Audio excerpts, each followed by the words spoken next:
Coleção Lições Bíblicas, ano de 1934, comentadas pelo pastor Samuel Nistron, com narração e edição do pastor Moisés Câmara.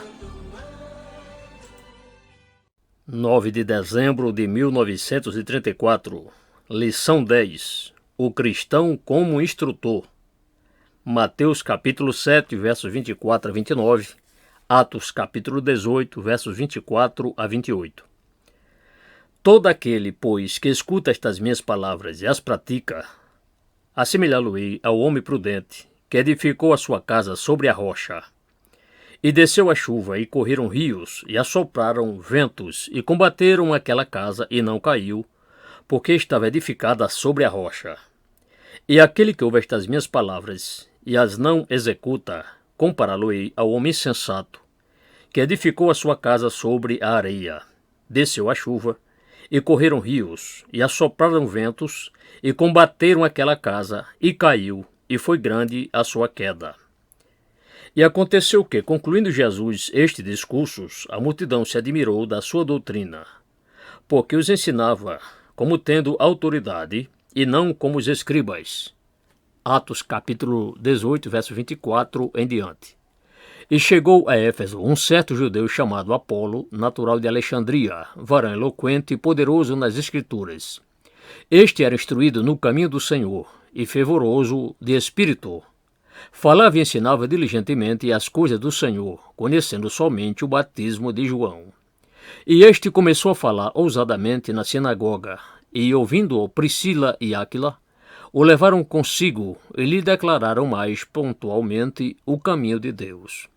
E querendo ele passar a Acaia, exortando-os, os irmãos, escreveram aos discípulos que o recebessem, o qual, tendo chegado, aproveitou muito aos que pela graça criam, porque com grande veemência convencia publicamente os judeus, mostrando pelas Escrituras que Jesus era o Cristo. Texto áureo.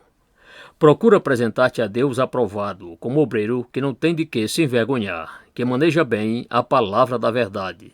2 Timóteo, capítulo 2, verso 15. Resumo da lição.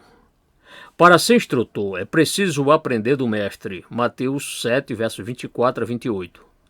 Para se ter autoridade no ensino, é necessário praticar o que se ensina e ter a confirmação de Deus. Verso 29. Um instrutor eloquente e instruído nas Escrituras e no caminho do Senhor. Atos capítulo 18, versos 24 e 25, parte A. Fervoroso e diligente no ensino. Verso 25, parte B. Humilde para receber instrução dos que têm mais experiência e conhecimento, ainda que seja dos mais pequenos do auditório. Verso 26. Tornando-se pela graça uma bênção para os que creem. Verso 27. Convencer pelas Escrituras que Jesus é o Cristo. Verso 28. Para se poder instruir, é necessário primeiramente que se tenha aprendido. E quanto melhor o professor, tanto mais instruído deve ser o discípulo. Nos tempos antigos, falava-se dos discípulos dos grandes sábios, os quais tinham sentado aos pés de um certo Gamaliel, como Saulo também fizera. Mas o cristão não pode escolher mestres.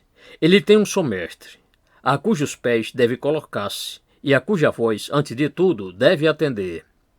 Pode haver muitos bons professores entre os homens, e os quais ensinem doutrinas cristãs.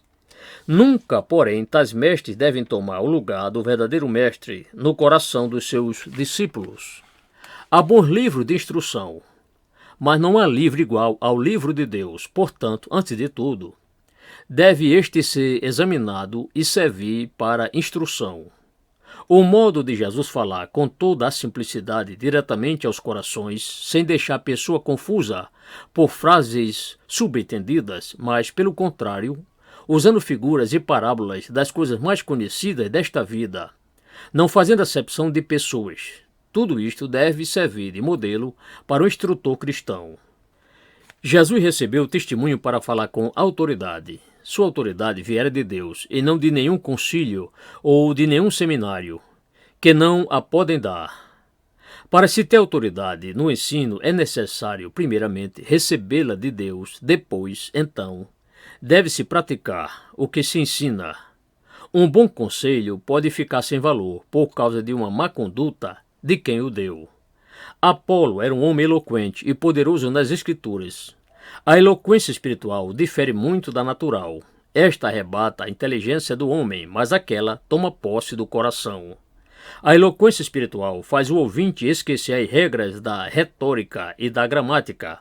Faz o crítico ficar confundido na sua crítica pelo poder que acompanha a palavra. O cristão instruído no caminho do Senhor já o conhece, pois nele andou. A mensagem ou o ensino devem, primeiramente, fazer fervoroso o instrutor, para que este possa ter influência sobre os outros. Quem trabalha com um ferro de engomar frio cansa-se sem resultado.